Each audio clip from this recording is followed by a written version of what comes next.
بسم اللہ الرحمن الرحیم۔ میں مفتی محمد اکرم عرض کر رہا ہوں اور آپ دیکھ رہے ہیں یوٹیوب چینل مفتی اکرم نثاروی۔ اللہ تبارک و تعالیٰ آپ کو خوش رکھے اور سلامت رکھے اور ہمیشہ آباد رکھے۔ آج ہم آپ کے لیے بہت ہی زبردست ٹاپک لائے ہیں، جو آج کا ہمارا عنوان ہے کہ اصحاب کہف کی داستان، کہ اصحاب کہف کون تھے، کتنے تھے، دقیانوس سے کیوں بھاگے تھے اور غار کے اندر کتنا عرصہ رہے۔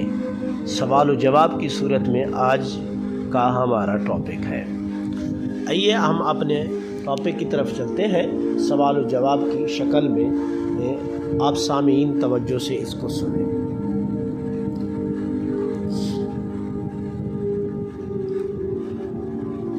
پروفیسر مفتی محمد اکرم، آج ہم ایک ایسی کہانی کے بارے میں سیکھیں گے جو ہماری ایمان کا حصہ ہے۔ صبر کا سبق ملتا ہے اور یہ واقعہ قرآنی اللہ کے معجزات کا مظہر ہے، اور یہ کہانی ہے اصحاب کہف کی، جن کا ذکر اللہ تبارک و تعالیٰ نے قرآن عظیم فرقان مجید کے اندر سورۃ الکہف میں بیان کیا۔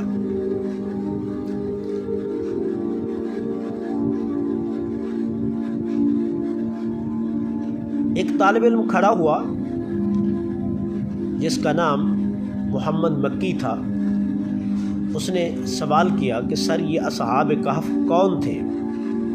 تو آگے پروفیسر مفتی محمد اکرم نے جواب دیا کہ اصحاب کہف وہ نوجوان تھے جو ایک ظالم بادشاہ دقیانوس کے دور میں اللہ تبارک و تعالیٰ کی وحدانیت پر ایمان لا چکے تھے۔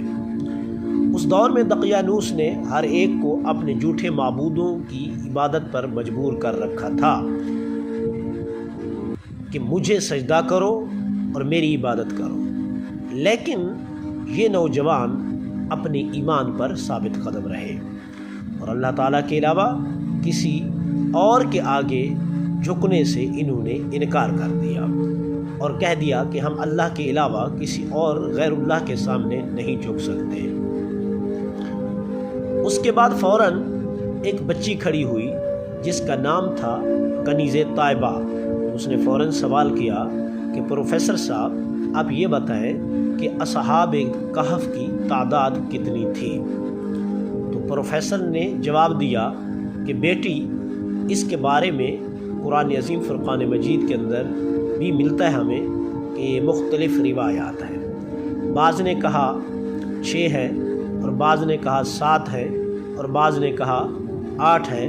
بہر صورت اس کے بارے میں اللہ تبارک و تعالیٰ بہتر جانتا ہے کہ ان کی تعداد کتنی تھی۔ اس کے بعد ایک اور طالب علم کھڑا ہوا جس کا نام محمد رضوان المقتدر تھا۔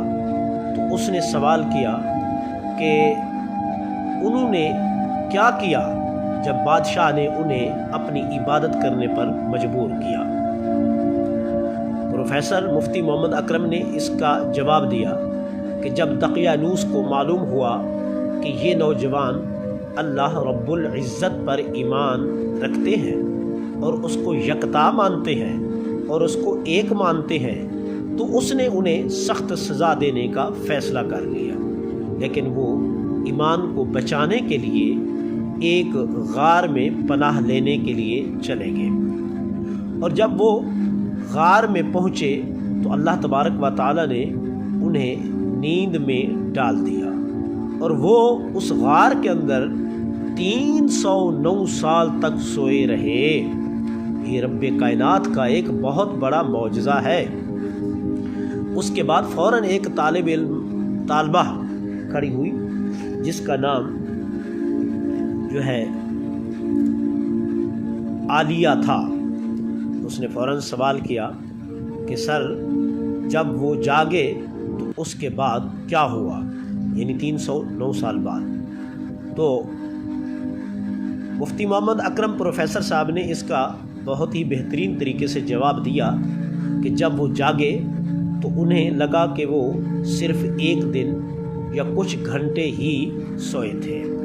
جب ان میں سے ایک کھانے کے لیے بستی کی طرف گیا تو اسے معلوم ہوا کہ سب کچھ بدل چکا ہے، اور اب وہاں ایک نیک بادشاہ کی حکومت تھی جو اللہ رب العزت پر ایمان رکھتا تھا اور اللہ عز و جل کو یکتا مانتا تھا اور معبودان باطلہ کی وہ نفی کرتا تھا۔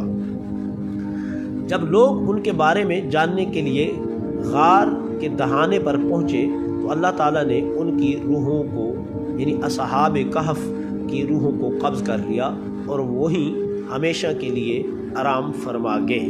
آج تک ان کے وہی مزارات مبارک موجود ہیں۔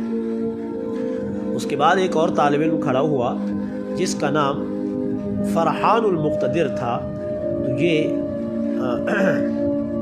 ایک بہت بڑا سبق ہے۔ سر، اس کہانی سے ہمیں کیا کیا سیکھنے کو ملتا ہے؟ تو اس پر پروفیسر علامہ مفتی محمد اکرم نے جواب دیا کہ یہ کہانی ہمیں سکھاتی ہے کہ اگر ہم ایمان پر ثابت قدم رہیں تو اللہ تبارک و تعالی ہماری حفاظت فرمائے گا۔ اللہ کے حکم سے سب کچھ ممکن ہے اور وہی حقیقی طاقت کا مالک ہے۔ ہمیں ایک عقیدے پر مضبوط رہنا چاہیے اور دنیاوی آزمائشوں سے گھبرانا ہرگز نہیں چاہیے۔ سب طلباء نے مل کر کہا کہ سر، اللہ پاک آپ کو جزائے خیر عطا فرمائے، آپ نے ہمیں ایک بہت بہترین معلومات فراہم کی ہے جس سے ہمیں اللہ کی قدرت کا نظارہ نظر آتا ہے اور اللہ تبارک و تعالیٰ کے معجزات نظر آتے ہیں کہ وہ قادر مطلق ہے، جو چاہے وہ کر سکتا ہے۔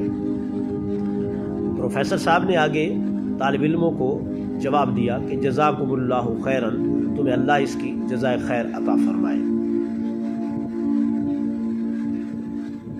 اگلے لیکچر میں انشاءاللہ ہم اس پر تفصیل سے گفتگو کریں گے۔